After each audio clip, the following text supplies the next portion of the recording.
नवनाथ कथासार अध्याय 4 भैरवांची दासींची फजिती हिंगोळी देवीचे दर्शन. श्री गणेशाय नमः. मारुतीशी सख्यत्व केल्यानंतर त्याचा निरोप घेऊन मच्छिंद्रनाथ ज्वालामुखी आदिशक्ती असलेल्या हिंगोळी देवीच्या दर्शनासाठी गेले. देवीच्या वाड्याच्या प्रचंड दरवाजावर अष्टभैरव उभे होते. तेथे आलेल्या मच्छिंद्रनाथांना त्यांनी ओळखले. मच्छिंद्रनाथाला साबरी विद्या कितपत सिद्ध झाली आहे हे पाहण्यासाठी त्या अष्टभैरवांनी संन्याशी वेश धारण केला व देवीच्या दर्शनासाठी आलेल्या मच्छिंद्रनाथांना अडवून ते म्हणाले, थांब, आम्ही येथील द्वारपाल आहोत.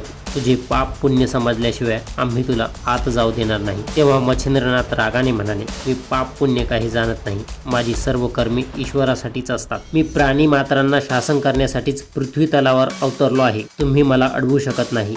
तेवढे सामर्थ्य तुमच्यात नाही. मच्छिंद्रनाथ असे म्हणाले असता अष्टभैरवांनी आपल्या जवळची त्रिशूळ इत्यादी शस्त्रे घेऊन मच्छिंद्रनाथाशी युद्ध सुरू केले. तेव्हा मच्छिंद्रनाथांनी थोडेसे भस्म घेऊन आपल्या शरीराला लावले व उरलेले भस्म 10 दिशांना फेकले. त्यामुळे मच्छिंद्रनाथाचे शरीर वज्रासारखे झाले. भैरवांच्या शस्त्रांचा त्यांच्या शरीरावर काहीही परिणाम झाला नाही. मग मच्छिंद्रनाथांनी त्या भैरवांना अनेक अद्भुत अस्त्रांच्या चमत्कारांनी बेशुद्ध पाडले. अस्त्रांचा घनगंभीर आवाज ऐकून आश्चर्यचकित झालेल्या देवीने हा काय प्रकार आहे हे पाहण्यासाठी आपल्या दासींना पाठवले. परंतु मच्छिंद्रनाथांनी आपल्या अस्त्रप्रभावाने त्या दासींची शरीरावरील वस्त्रे उडवून लावली व त्यांच्या समोर अनेक पुरुष निर्माण केले. त्यामुळे लज्जित झालेल्या घाबरलेल्या त्या दासी पळत सुटल्या व त्यांनी देवीकडे जाऊन तिला सगळा प्रकार सांगितला व त्या अद्भुत जोगड्यापासून प्राण वाचवण्यासाठी आपण तेथून दुसरीकडे निघून जावे असे त्यांना सांगू लागल्या. दासींनी असे सांगताच देवीने अंतर्दृष्टीने सर्व काही ओळखले. साक्षात कवी नारायण तो मच्छिंद्रनाथाला आहे हे जाणून मच्छिंद्रनाथास भेटाव्यास गेली. तिने मच्छिंद्रनाथास आलिंगन देऊन त्याला आपल्या मांडीवर बसवले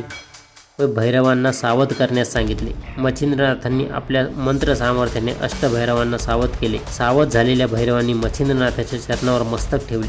भैरवांच्याकडून मच्छिंद्रनाथाची कथा ऐकताच देवीने मच्छिंद्रनाथास त्यांचा पराक्रम दाखवण्यास सांगितले. तेव्हा मच्छिंद्रनाथांनी पर्वत आकाशात उडविला व नंतर पुन्हा तो होता तेथे आणून ठेवला. हे पाहून देवी अत्यंत प्रसन्न झाली व तिने मच्छिंद्रनाथास स्पर्शशास्त्र व भिन्नास्त्र अशी 2 अस्त्रे दिली. मग मच्छिंद्रनाथ पुढच्या प्रवासाला निघून गेले.